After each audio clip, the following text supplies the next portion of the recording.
ओम शांति। आज हमारे सामने बहुत सारी बातें ऐसी आती हैं जिनका सामना करना मुश्किल हो जाता है।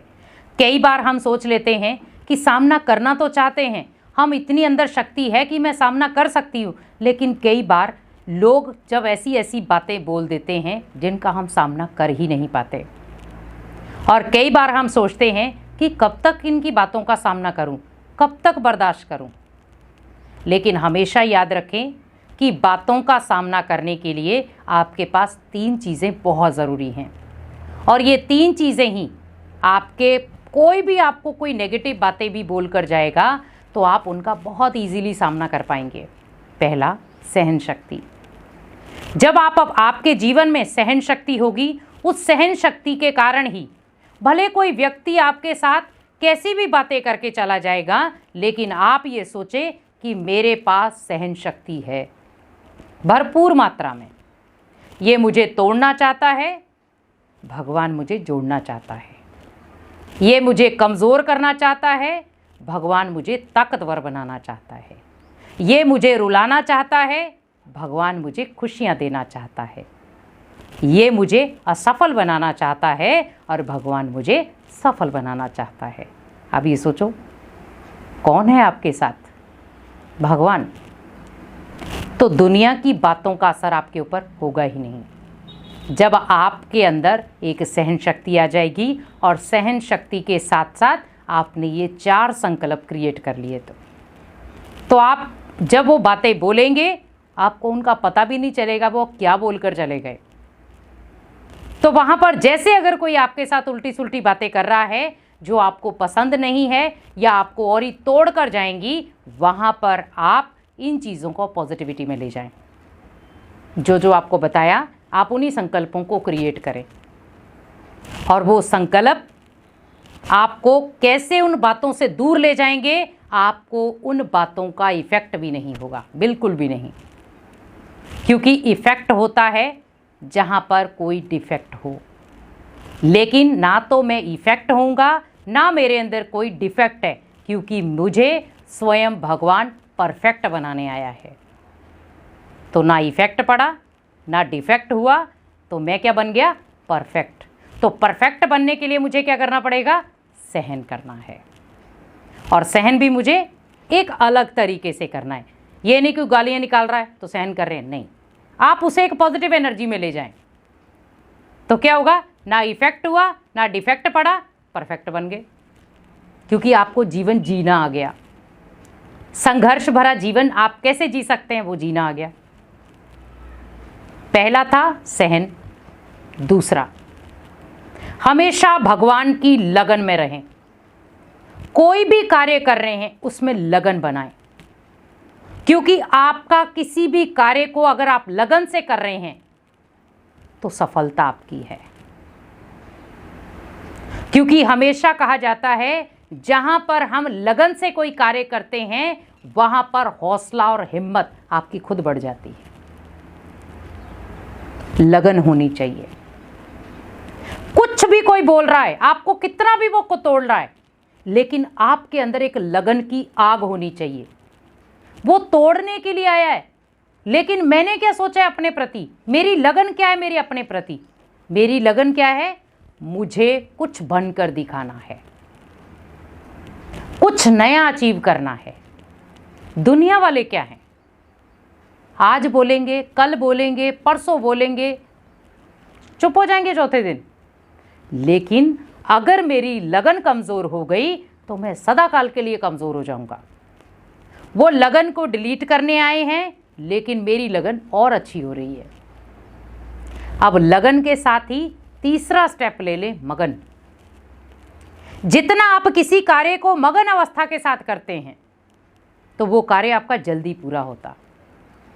जैसे आप एक म्यूजिक वाले को देखें जो गीत गाते हैं, उनके जीवन में अगर वो गीतों के प्रति लगन ही ना हो, गीतों में वो मगन ही ना हो, तो गीत कैसे गाएंगे? वो अपने जब वो सुर को उठाते हैं तो क्या करते? पूरा मगन हो जाते हैं वो।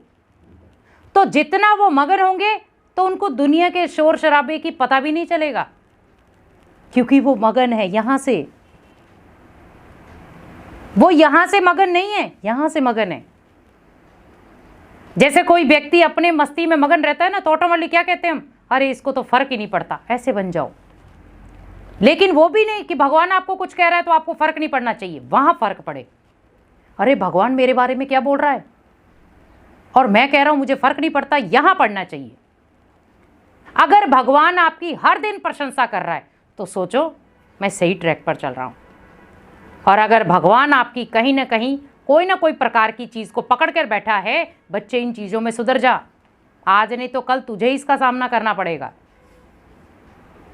क्योंकि जहां पर लगन है वहां पर मगन अवस्था होगी। अगर आपकी लगन कमजोर है तो मगन आप हो ही नहीं पाएंगे।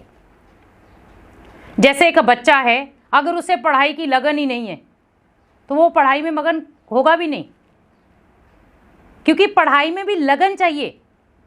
और लगन है तो उसको किताबों में वो मगन हो सकता है।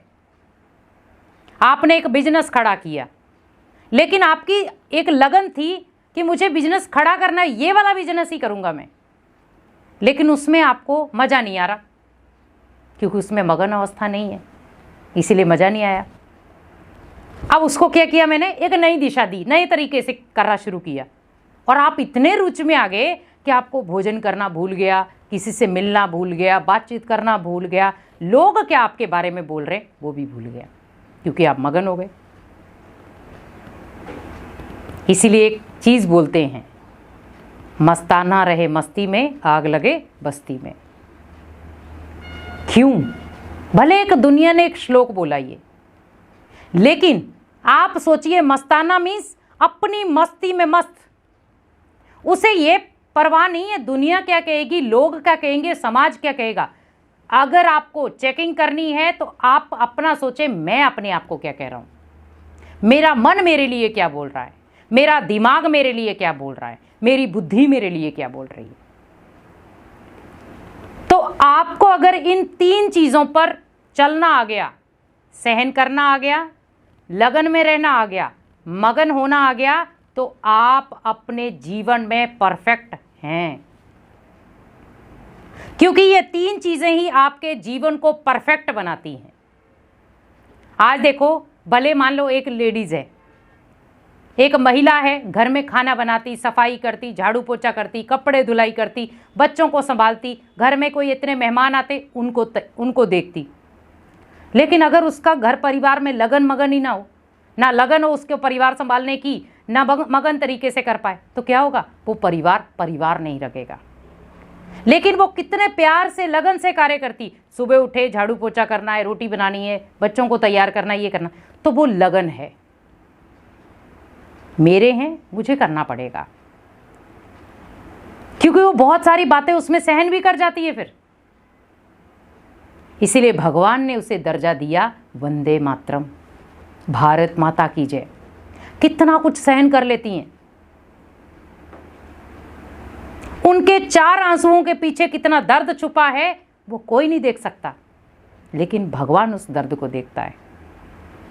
लेकिन कई बार कुछ महिलाएं दूसरों को भी रुला देती हैं।